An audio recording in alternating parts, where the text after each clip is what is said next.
telling you all a little bit about malignant melanoma.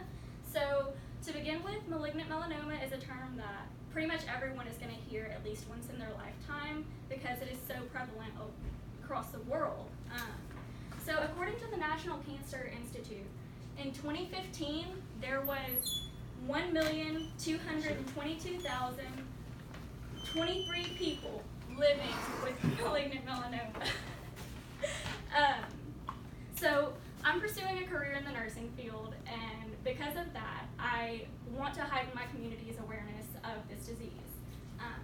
What I'm going to tell you all about specifically is what melanoma will result from, what it will appear like as an original localized tumor, and additionally, who is at risk for it. So to begin, so again, the 1,222,000, that was just a number in 2015 of people in America with melanoma.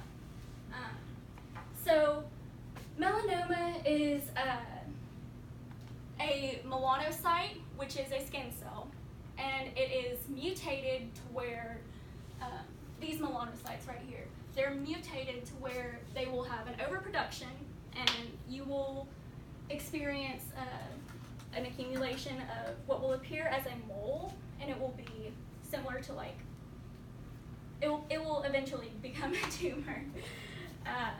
So being that melanocytes are so close here to the blood vessels, we're going to end up talking about metastasis, which is where it'll spread to the whole body. So melanoma, it's important to note that it is the highest mortality rate of all the skin cancers. It will kill the most people. And part of this has to do with its proximity to the blood vessels.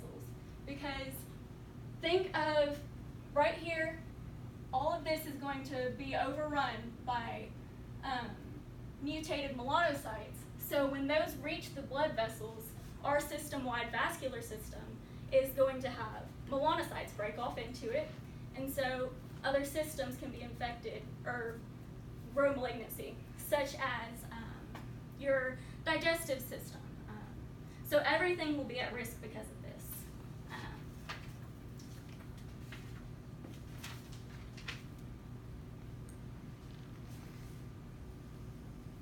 So this is an example of how the cancer will spread into the blood system, or vascular system. Once it intersects that, it will go into the blood and lymph system, and those will show organs which it can make malignancies in. So now we're going to talk about, being that we know what melanoma is, like what it results from, we're going to talk about what it will look like, how to identify it. So often melanoma is going to grow from a pre-existing mole or freckle, because these are accumulations of melanocytes. So this shows a pre-existing mole, and it's obviously evolving. It's enlarging, and I don't know if you can tell, but this is kind of like a brown color, tan color, and it gets sometimes black spots. It'll have color variation. So there's 5 key characteristics that you can identify most typically with melanoma. You have asymmetry, border irregularities, color variation or change, diameter, and that diameter that I'm referring to is typically about 6 millimeters, which is the size of a pencil eraser. And additionally, you will have evolving or enlargement. So just because a mole or a spot on the skin appears this way does not mean that it is melanoma, and vice versa. If it doesn't have these qualities, it can't be exempt from being melanoma.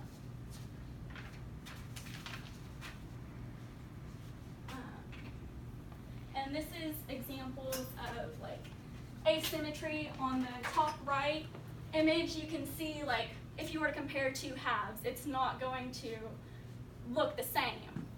and so on. Like here with the evolving, you have one mole and you get what's called satellite moles. So lastly, we're going to go into the population that is most at risk for developing melanoma. So this little picture kind of explains that you're going to be most at risk for developing melanoma if you're of a fair complexion, if you get sunburns, pretty much anything where your skin can get harmed, radiation even. So things that, like if you get a sunburn, say, you got a blistering sunburn when you were 16, your skin is going to be damaged enough to where when you get older and your immune system starts to weaken, you're going to be very prone to develop skin cancer, likely melanoma.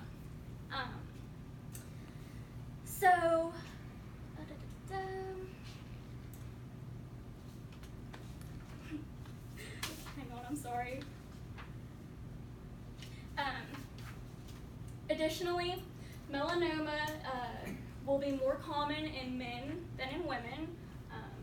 I honestly don't have a reason for that, but again, the fair-complected individuals. Additionally, the elderly population is going to be more prone to develop melanoma, and kind of like I hinted at earlier, this is because your immune system starts to decrease and become faulty. So most age range or whatever for developing melanoma is from 65 to 74. But a early diagnosis of melanoma can be, it can have a good prognosis if it's caught early enough. However, there are things that can change this, even if it is caught early. If there is an extremely rapid cell division rate, or if it's metastasized already to other areas of the bodies, the prognosis likely won't be as good. But, so 91.8%, that is a number of people diagnosed with malignant melanoma from a range of 2008 to 2014 that survived an additional 5 years after their diagnosis. So basically this indicates that being that it targets older populations, you're going to live through the melanoma. It's not going to be what causes your death. So now that we know about what melanoma looks like and how to identify it and who it affects, we can understand why it's important to have this knowledge and raise awareness in our community, because it does affect so many people. The prevalence of it is just absurd, honestly. So what I'm hoping to achieve with this is to lastly heighten your awareness of how prevalent this is. In 2018, the National Cancer Institute is estimating that there are going to be 91,270 new cases of melanoma only in the United States. So with this knowledge, let's try to broaden the awareness of our community and hope for prevention in the